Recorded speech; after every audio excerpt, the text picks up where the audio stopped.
Pemirsa, masih bersama kami dalam Belajar Islam, Rahasia 10 Malam tentang ridho. Lalu apa hubungan ridho dengan takdir? Mas Didit, menurut Anda, tadi kan katanya kita sekarang manen yang dulu kita tanam nih. Sekarang memahami peran hidup kita, kemudian kita menanam untuk mudah-mudahan si panen raya. Kan? Nah, apa sih hubungannya dengan takdir kita? Ya, kalau saya mungkin, ini hanya untuk saya sendiri ya, maksudnya mungkin juga tidak terlalu benar juga, tapi menurut saya takdir itu ya itu peran yang diberikan kepada kita gitu. Jadi memang episode ini kamu harus, misalnya saya saya harus jadi anaknya Pak ini dan Ibu ini, anaknya Pak ini dan Bu ini gitu.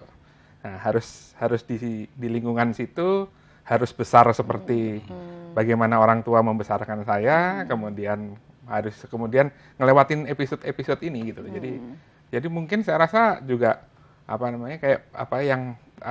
kondisi yang kita dapatkan sekarang kan itu juga suatu proses, nggak ujuk-ujuk tiba-tiba begini gitu.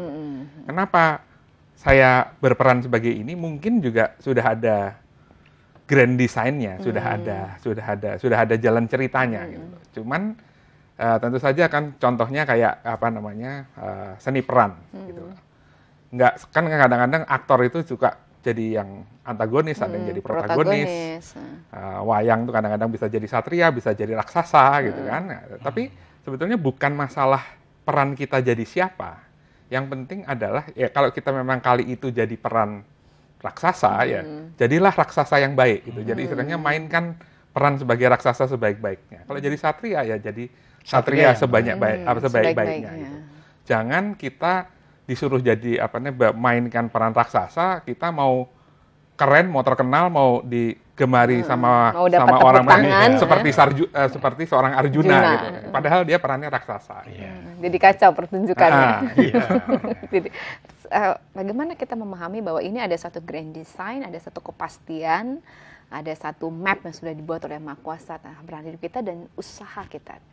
Di mana kita memilih membuat pilihan-pilihan dalam hidup. Ya, kalau saya sih memaknainya ya begitu, dalam peran itu mainkan sebaik-baiknya gitu. Dan itu artinya membuat pilihan-pilihan yang sesuai dengan pemahaman peran. Betul. Kalau jadi profesional ya jadi profesional sebaik-baiknya. Harus. Kalau ini menarik ya, Pak Hojim. Gimana sih kemudian memang sulit sekali ketika saya sendiri menyadari bahwa rela di dalam hidup itu sangat sulit tanpa memahami hidup kita sendiri.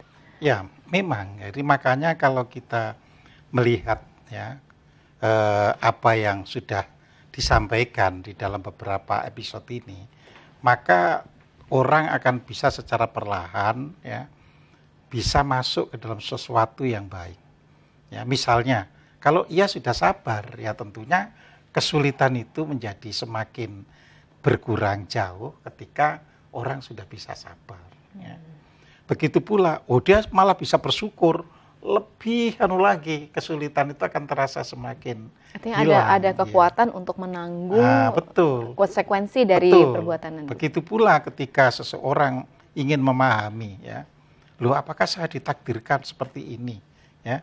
Nah ketika dia hanya merasa ini ditakdirkan atau tidak, tentu sangat sulit memahami ridho. Tapi kalau dia misalnya begini, apa benar saya ini, coba saya lakukan dengan baik. Misalnya, terus gagal. Coba saya ulang lagi, gagal. Oh berarti bukan di sini peran saya. Saya harus mengambil sisi lain yang mungkin saya bisa lakukan. Ya, seandainya sudah trial and error dengan macam-macam pekerjaan, tapi yang didapat itu tidak memuaskan. Nah, di sanalah dia harus menyadari bahwa memang dirinya sedang harus melunasi lewat berbagai macam kesengsaraan atau derita itu. Sampai hutangnya lunas itu ya. Sampai hutangnya itu lunas, dan karena dia rela, mudah-mudahan sikap itu akan membuka jalan baginya untuk bisa berbuat yang lebih baik. Iya. Pak Koji, Mas itu ini saya kutip satu surat Al-Baqarah ya ayat 207 ini Bapak. Betul, ada di buku Anda Bapak. Dan sebagian manusia menjual nafsunya untuk mencari ridha Allah dan Allah Maha menyantuni hambanya. Apa yang maksud dengan menjual nafsu? Ya, menjual nafsu itu gini. Jadi di dalam kehidupan ini nafas itu kan sebenarnya semakna dengan jiwa. Jadi ada orang yang rela istilahnya menggadaikan keinginan-keinginannya, ya dia lepaskan, dia tidak cari itu demi untuk mencapai suatu keridhaan, ya. Sebab umumnya manusia itu sulit untuk istilahnya itu melepaskan keinginan itu, ya. Padahal keinginan yang menggelayuti itu bisa menjadi sesuatu yang berat. Tapi kalau misalnya keinginan itu bisa direnggangkan, misalnya sudahlah, demi kebaikan saya ngalah, ya kan. Demi supaya anak cucu itu bisa hidup lebih baik, maka saya sekarang harus istilahnya kalau orang tua dulu, ya wis lah jadi orang tua sing akeh pasane, ya. Jadi banyak tirakatnya supaya hidup anaknya prihatin. jadi, iya supaya anak-anaknya itu jadi. Nah, ketika anaknya itu jadi, dia menyadari kan, oh iya ya ternyata dengan perjuangan ini jadilah anak-anak ke depan bukan anak-anak yang sengsara seperti diri saya.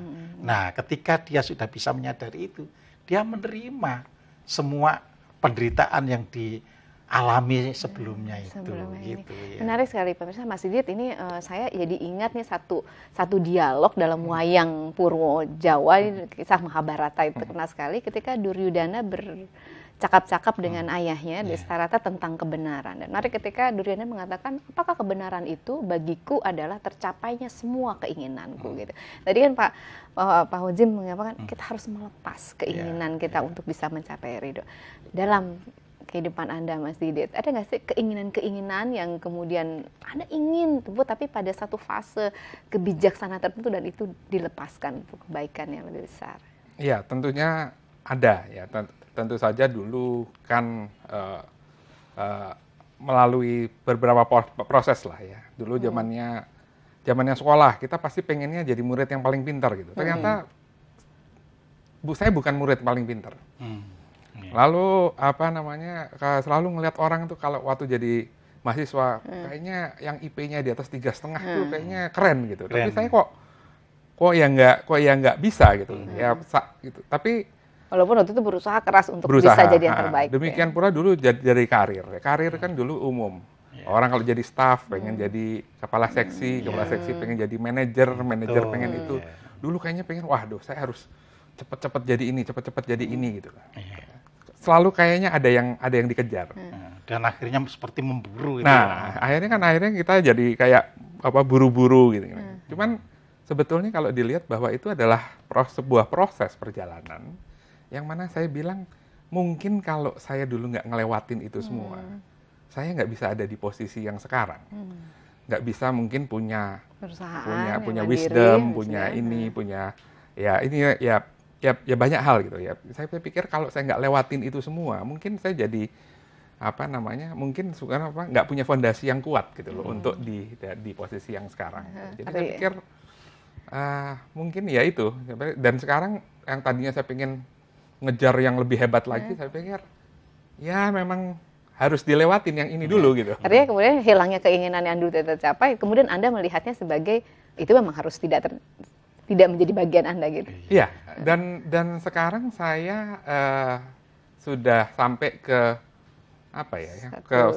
suatu kesadaran bahwa sebetulnya saya sudah nggak pengen apa-apa lagi gitu loh. Kok yang sebenarnya sudah saya dapat, sudah saya terima itu sudah lebih banyak ya dan daripada yang mungkin diperkirakan gitu. Jadi saya pikir oh ya sudah saya jalanin itu sampai ya dari pelajaran juga yang saya dapat dari Pak Kojim itu kadang-kadang kalau hal-hal yang kecil aja yang misalnya kadang-kadang kita gagal, kadang-kadang kita kepleset gitu. Saya pikir oh ya ini bayar utangnya yang dulu nih. Oh jadi masih menarik karena kemudian ada yang menanyakan apa sih hubungannya ridho dengan keimanan gitu ya, dan sebagai makam spiritual apa makna makam ridho. Pemirsa, kita akan lanjut dari satu ini belajar Islam.